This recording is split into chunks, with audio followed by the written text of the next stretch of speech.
Welcome to the Leo. రాష్ట్రంలో ఎర్రచందనం దొగ్గలు YCP హయాంలో విచ్చలవిడిగా చెలరేగిపోయారు. దాదాపు వేల కోట్ల రూపాయలు విలువైనటువంటి ఎర్రచందనం అటు రాష్ట్రం దాటడంతో పాటు దేశాన్ని కూడా దాటించిన ఆ రోజు ఎవరు దీని గురించి పట్టించుకున్న వాళ్ళు లేరు, దీని గురించి బయట పెట్టిన వాళ్ళు కూడా లేరు. అయితే కూటమి ప్రభుత్వం వచ్చిన తర్వాత ఈ ఎర్రచందనం స్మగ్లింగ్ మీద ఉక్కుపాదం మోపింది. ముఖ్యంగా ఆ శాఖకు మంత్రిగా ఉన్నటువంటి పవన్ కళ్యాణ్ ఇటీవల మంగళంలో గోడౌన్ అయితే పరిశీలించడం జరిగింది. అంటే ఇప్పుడు మనం చూసేది ఆ ఫోటోనే. సో ఎర్రచందనం దాదాపుగా మన పవన్ కళ్యాణ్ పర్యటించినటువంటి గోడౌన్ లో ఉన్నటువంటి ఎర్రచందనం విలువ దాదాపుగా 5,000 కోట్ల రూపాయలు విలువ ఉన్నటువంటి ఎర్రచందనం. అంటే వైసీపీ హయాంలో ఏ స్థాయిలో ఎర్రచందనం దేశం దాటి వెళ్ళిపోయింది, రాష్ట్రం దాటి వెళ్ళిపోయింది అనేది చెప్పడానికి ఇదొక ఉదాహరణ. రెండోది, ఈ సొమ్ము అంతా ఎవరికి చెందాలి?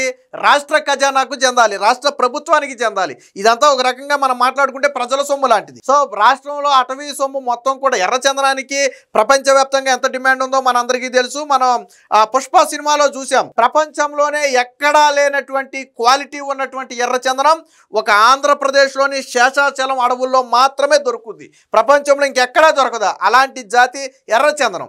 సో అందుకనే దానికి అంత డిమాండ్ ఉంది. సో కాబట్టి నాయకులతో, గత పాలకులతోనూ కొంతమంది అధికారులతోనూ కుమ్మక్కయ్యి ఎర్రచందనం స్మగ్లర్లు ఇష్టారాజ్యంగా అడవులు మొత్తం కూడా కొట్టేసి దాన్ని స్మగ్లింగ్ చేసేవాళ్ళు. బట్ కూటమి ప్రభుత్వం వచ్చిన తర్వాత ఈ మొత్తానికి అడ్డుకట్టబడింది. నిన్న పవన్ కళ్యాణ్ ఒక స్ట్రాంగ్ వార్నింగ్ కూడా ఇచ్చారు.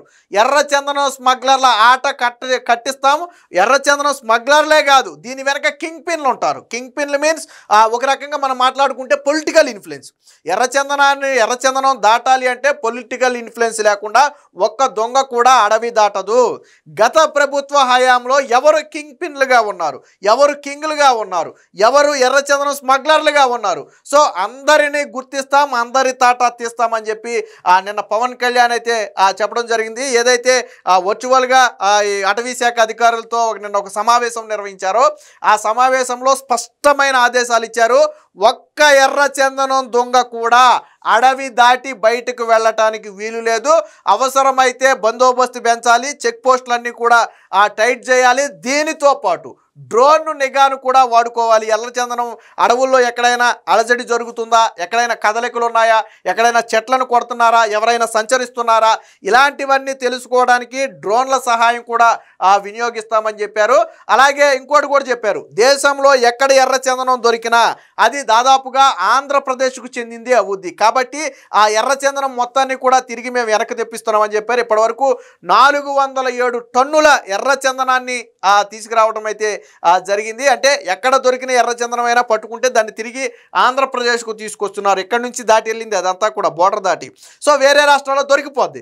సో దాన్ని మొత్తానికి కూడా తిరిగి వస్తున్నారు. దీంట్లో నేను ఆల్రెడీ కేంద్రంతో కూడా మాట్లాడాను, చంద్రబాబు గారితో కూడా మాట్లాడి దీని మీద ఒక ప్రత్యేక కార్యాచరణ, అంటే కట్టడి చేయాలంటే మాటలు చెప్తే కట్టడి అవ్వదు. సో దానికి ఒక ప్రత్యేక కార్యాచరణ కావాలి. అధికారులు, చిత్తశుద్ధి ఉన్నటువంటి అధికారులను అక్కడ విధుల్లో నిర్వహించాలి.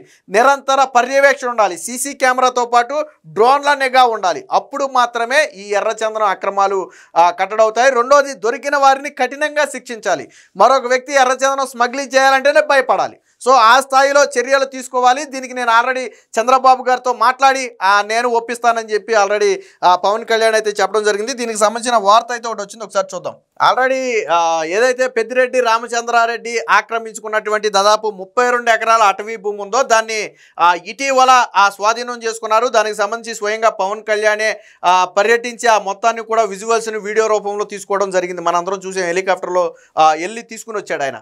సో అంటే ఒక రకంగా అడవిని ఆక్రమించినటువంటి పెద్దిరెడ్డి రామచంద్రారెడ్డి లాంటి వాళ్ళనే భయపెట్టినటువంటి పరిస్థితి. వాళ్ళు ఆక్రమించుకున్నటువంటి భూమిని వెంటనే తిరిగి స్వాధీనం చేసుకోవడం అంటే అంత ఆషామాషి వ్యవహారం కాదు. సో అంటే పెద్దిరెడ్డి లాంటి వాళ్ళ పాత్ర ఉందా అంటే అవును, గతంలో పెద్దిరెడ్డి సహాయ సహకారాలతోనే ఎర్రచందనం స్మగ్లింగ్ జరిగేదని ఆ నోట ఈ నోట అనేక మంది మాట్లాడుకునేవాళ్ళు. సో ఆయన ఆక్రమించుకున్న కూడా అందుకే ఒక రకంగా. సో అలాంటి వాళ్ళనే భయపెట్టినటువంటి పరిస్థితి. ఇంకా కింద చిన్న చిన్న వాళ్ళు ఏముంది, సో స్మగ్లర్లలో భయం పుట్టిస్తాం, ఎర్రచందనాన్ని తాకే సాహసం చేయకుండా చేస్తాం. కొన్నాళ్లుగా జరిగిన దోపిడీకి భయంకరమైన సాక్ష్యాన్ని మంగళం గోడౌన్లో చూశాను. మనం ఇందాక చూసినటువంటి ఎర్రచందనం దొంగలు అదే మంగళం చూసింది. సో స్మగ్లర్లు, కింగ్ పిన్లు అందరినీ గుర్తిస్తున్నాం, అరెస్టులే కాదు ఆస్తులు కూడా జప్తు చేస్తాం. శేషాచలం నుంచి ఒక్క దొంగ బయటకు పోకూడదు, టాస్క్ ఫోర్స్కు మళ్ళీ జీవం పోసేలా సీఎంతో మాట్లాడతా, నిఘా పెంచాలి, చెక్ పోస్టులు కట్టుదిట్టం చేయాలి అని చెప్పి నిన్న జరిగినటువంటి అటవీ శాఖ అధికారుల సమీక్షలో పవన్ కళ్యాణ్ అయితే ఈ వ్యాఖ్యలు చేయడం జరిగింది. సో దీనికి చంద్రబాబు గారు కూడా ఒకే మీకు గుర్తుందో లేదో అపోజిషన్లో ఉన్నప్పుడు కూడా చంద్రబాబు గారు అదే చెప్పారు. గతంలో 2014 నుంచి 19 వరకు టీడీపీ అధికారంలో ఉన్నప్పుడు ప్రతి నెల నాకు తెలిసి ప్రతి నెల లేదా నెలకు 2 సార్లు మొత్తానికి ఎర్రచందనం దొంగలు వేలం వేసి ఆ అమౌంట్ని రాష్ట్ర ఖజానాకి జమ చేసేవాళ్ళు. అది నిరంతర ప్రక్రియలాగా ఉండేది. అంటే ప్రభుత్వం అధికారికంగా ఎర్రచందనాన్ని అమ్మటం. కానీ వైసీపీ వచ్చిన తర్వాత ఎర్రచందనాన్ని వేలం వేయటం అనేది కనపడలా ఎక్కడ. 5 ఏళ్ల పాటు ఎర్రచందనాన్ని వేలం వేసి వైసీపీ వచ్చిన తర్వాత ఎందుకు వేలం వేయలేదంటే ఎర్రచందనం చెట్లు కొట్టడం మానేశారా? కాదు, అవి దొడ్డిదారిని వెళ్ళిపోయాయి. ప్రభుత్వం అమ్మితే ఆ డబ్బులు ఖజానాకి వెళ్తాయి. ప్రభుత్వం అమ్మకుండా తిరిగి లోపాయికరంగా అమ్మేసుకుంటే ఆ డబ్బులు వీళ్ళ జేబులోకి వస్తాయి. అలాగే గత 5 ఏళ్ల పాటు ఎర్రచందనం డబ్బులు రాష్ట్ర ఖజానాకి రాకుండా చేశారు. నిన్న మంగళంలో పవన్ కళ్యాణ్ పట్టుకున్నటువంటి ఆ గోడౌన్లో ఉన్నటువంటి ఒక సరుకు వాల్యూ 5,000 కోట్ల రూపాయల అక్షరాల. ఆషామాషి వ్యవహారం కాదు. ఒక 5,000 కోట్లు అంటే ఒక రాష్ట్ర బడ్జెట్, ఒక సంక్షేమ పథకం ఈజీగా ఒక భారీ సంక్షేమ పథకాన్ని అమలు చేయొచ్చు.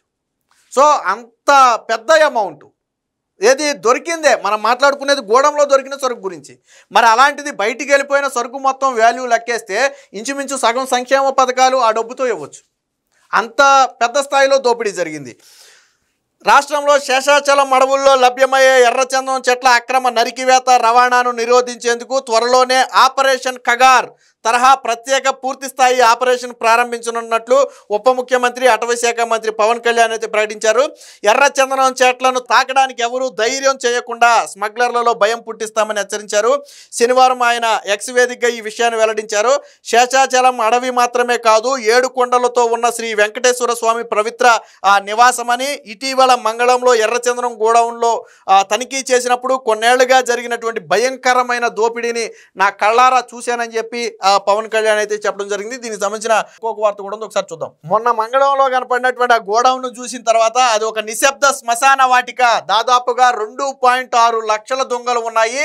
ఈ దొంగతనం విలువ దాదాపుగా 5,000 కోట్లు ఉండొచ్చు. ఇది రాష్ట్ర ఖజానా నుంచి, మన జాతీయ భవిష్యత్తు నుంచి నేరుగా దొంగిలించిన సొత్తు. ఇది మన ప్రజలకు చెందిన డబ్బు. రోడ్లు, పాఠశాలలు, ఆసుపత్రులు నిర్మించాల్సిన సొమ్ము అని చెప్పి చెప్పడం జరిగింది. కొంతమంది అటవీ భూములను అంత సులువుగా ఎలా ఆక్రమించగలిగారు? గతంలో వ్యవస్థాగతమైన వైఫల్యం, రాజకీయ సంకల్పం లేకపోవడం వల్లే యథేచ్ఛగా ఎర్రచందనం చెట్ల నరికివేత జరిగిందని, అక్రమ రవాణా జరిగిందని చెప్పారు. సో దీని వెనక దోషులందరినీ కూడా దోషులందరూ చట్టాన్ని, దాని పర్యవసానాలను ఎదుర్కొనే సమయం వచ్చిందని చెప్పారు. స్మగ్లర్లు, కింగ్ పిన్లు ఎవరిని కూడా వదిలిపెట్టే అవకాశమే లేదని చెప్పారు. ఇక అధికారులకు చెప్పినటువంటి స్పష్టమైన ఆదేశం ఏంటంటే ఒక్క ఎర్రచందనం దొంగ కూడా అడవి నుంచి బయటికి వెళ్ళటానికి వీలు లేదు. అంతకు అవసరమైనటువంటి సిబ్బందిని నియమించాలి, అవసరమైనటువంటి చర్యలు తీసుకోండి, దానికి నేను పూర్తి సహకారం అందిస్తాను, అవసరమైతే ముఖ్యమంత్రితో నేను మాట్లాడతానని నేను పవన్ కళ్యాణ్ అయితే చెప్పడం జరిగింది. ఇదే సమయంలో డ్రోన్లతో నిఘా. సో సరిహద్దుల్లో దాటినా పట్టించుకోకపోవడం అనేది గత వైసీపీ హయాంలో జరిగింది. సో కాబట్టి కర్ణాటకలో 140 కోట్ల ఎర్రచందనం పట్టుకున్నారు. దీనిపై కేంద్ర అటవీ శాఖ మంత్రితో చర్చించారు. అలాగే దేశంలో ఎర్రచందనం దొంగలు ఎక్కడ దొరికినా అవి మనకే చెందేలాగా తీసుకొచ్చామన్నారు. వివిధ రాష్ట్రాల్లో పట్టుబడిన 407 టన్నుల ఎర్రచందనం వెనక్కి తెప్పిస్తున్నామని, ఎర్రచందనం స్మగ్లింగ్ ఎగ్జిట్ ఎంట్రీ పాయింట్ల వద్ద డ్రోన్లతో కూడా నిఘా. అంటే ఎవడైనా ఒక అధికారి కక్కుర్తిపడి వాళ్ళతో చేయగలిపినా డ్రోన్ల నిఘా ఉంటే బయటికి వెళ్ళే అవకాశం ఉండదు. సో అందుకని డ్రోన్ నిఘా కూడా ఏర్పాటు చేస్తున్నామని చెప్పి స్పష్టంగా చెప్పారు. శేషాచలం అడవుల్లో ఎర్రచందనం చెట్ల నరికివేత, అక్రమ రవాణా, దానికి సంబంధించి ఎలా చేశారనేది ప్లానెట్ కిల్లర్స్ అనే ఒక డాక్యుమెంటరీ కళ్ళకు గట్టినట్లు వివరిస్తుందని పవన్ కళ్యాణ్ పేర్కొన్నారు. ఎర్రచందనం అక్రమ రవాణాపై రూపొందించిన ప్లానెట్ కిల్లర్స్ డాక్యుమెంటరీపై శనివారం ఆయన స్పందించడం జరిగింది. సో మొత్తంగా ఏది ఏమైనా గత 5 ఏళ్లలో జరిగినటువంటి ఎర్రచందనం దోపిడీకి ఇప్పుడు అడ్డుకట్టబడింది. సరే వెళ్ళిపోయింది, బయటికి ఎలాగా రాదు, కానీ దాని వెనక ఎవరున్నారు, ఆ రోజు అధికారులు ఎవరున్నారు, నాయకులు ఎవరున్నారు, దీంట్లో ఎవరెవరి హస్తం ఉంది, ఎవరు కింగ్ పిన్నులుగా ఉండి ఏళ్ల తరబడి ఎర్రచందనం స్మగ్లింగ్ చేస్తున్నారు. సో ఇవన్నీ కూడా గుర్తిస్తున్నామని చెప్పారు.